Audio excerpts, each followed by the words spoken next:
வரலாத்துல பாத்தீங்கன்னா ஒரே ஒரு போர், ஜஸ்ட் ஒரே ஒரு போர் ஒரு நாட்டோட தலைவிதியே தலைகீழா மாத்திரும். அப்படிப்பட்ட ஒரு போர் தான் 1526ல நடந்த முதலாம் பானிபட் போர்.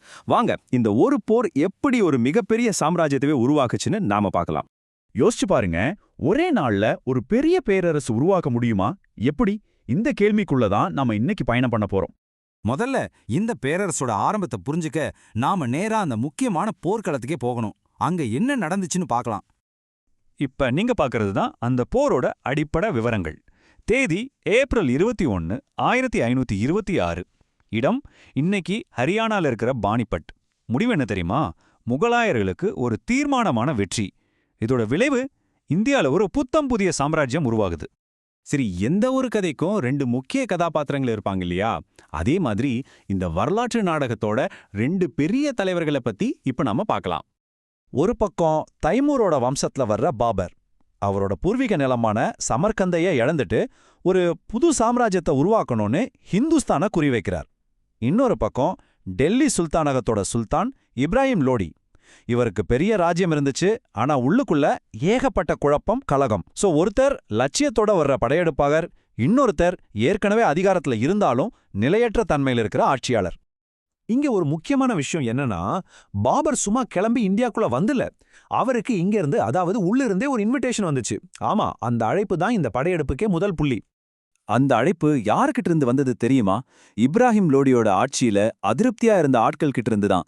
குறிப்பா பஞ்சாபோட ஆளுநர் தௌலத் கான் லோடி, அப்புறம் லோடியோட சொந்த மாமா அலாவுத்தீன். இவங்க தான் பாபரை நீங்க வாங்க நாங்க சப்போர்ட் பண்றோம்னு கூப்பிட்டது. சொல்லப்போனா லோடி வம்சத்துக்குள்ளே இருந்த இந்த சண்டை தான் பாபருக்கு கதவா அகலமா திறந்து விட்டுச்சு.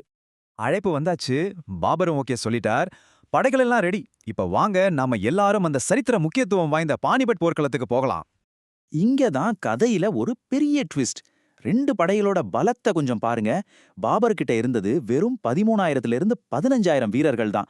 ஆனா லோடி கிட்ட கிட்டத்தட்ட 30,000 40,000 வீரர்கள். அடேங்கப்பா, இவ்ளோ பெரிய ராணுவத்தை அந்த சின்ன படை எப்படி ஜெயிச்சது? இது நம்புற மாதிரியே இல்லையே. ஆனா பாபரோட உண்மையான பலம் அவரோட படை வீரர்கள் கிடையாது, அது வேற ஒண்ணு. அதுதான் டெக்னாலஜி. ஆமா, அந்த காலத்திலே டெக்னாலஜி தான் கேம் சேஞ்சரா இருந்திருக்கு. இந்திய போர்க்களத்துல இதுக்கு முன்னாடி பெருசா பயன்படுத்தப்படாத வெடிமருந்து, துப்பாக்கிகளும் பீரங்கிகளும் பாபரோட சீக்ரெட் வெப்பன்ஸ்.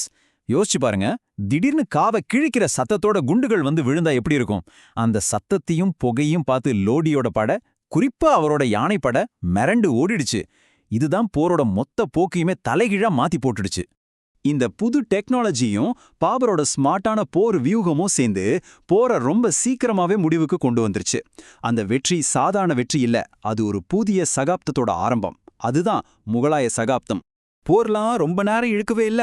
அதே நாள் ஏப்ரல் 21 அன்னிக்கே சுல்தான் இப்ராஹிம் லோடி போர்க்களத்துல கொல்லப்பட்டார். அவ்வளவுதான். அவரோட மரணத்தோட டெல்லி சுல்தானகமும் முடிவுக்கு வந்துடுச்சு. ஆனா லோடியோட ராணுவம் சந்திச்ச இழப்பை கேட்டா நீங்க ஷாக் ஆகிடுவீங்க. கிட்டத்தட்ட 20,000 பேர் ஒன்னு கொல்லப்பட்டாங்க, இல்லைன்னா படுகாயமடைஞ்சாங்க. இந்த ஒரு நம்பரே போதும் பாபரோட தந்திரம் எவ்வளவு பவர்ஃபுல்லா இருந்திருக்குன்னு புரிஞ்சுக்க. அப்போ அந்த ஒரே நாள்ல என்ன நடந்துச்சு?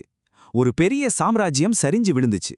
அதோட சாம்பல்ல இருந்து இந்தியாவை அடுத்த பல 100 வருஷங்களுக்கு ஆள போற முகலாய பேரரசு உதயமாகுது. அப்போ இந்த முதலாம் பானிபட் போர் நமக்கு என்ன சொல்லுது? வெறும் படைபலம் மட்டும் ஜெயிக்கிறதுக்கு போதாது. சில நேரங்கள்ல ஒரு புது டெக்னாலஜி, ஒரு ஸ்மார்ட்டான பிளான் மொத்த வரலாற்றோட போக்கையே மாத்தி எழுதிரும். இது நம்மள ஒரு கேள்வி கேட்க வைக்குது இல்லையா? நிஜமாவே தொழில்நுட்பத்தால வரலாற்றை மாத்த முடியுமா? பானிபட் போரை வச்சு பார்த்தா அதுக்கு பதில் நிச்சயமா ஆம்தான். இதை பத்தி நீங்க என்ன நினைக்கிறீங்க? யோசிச்சு பாருங்க.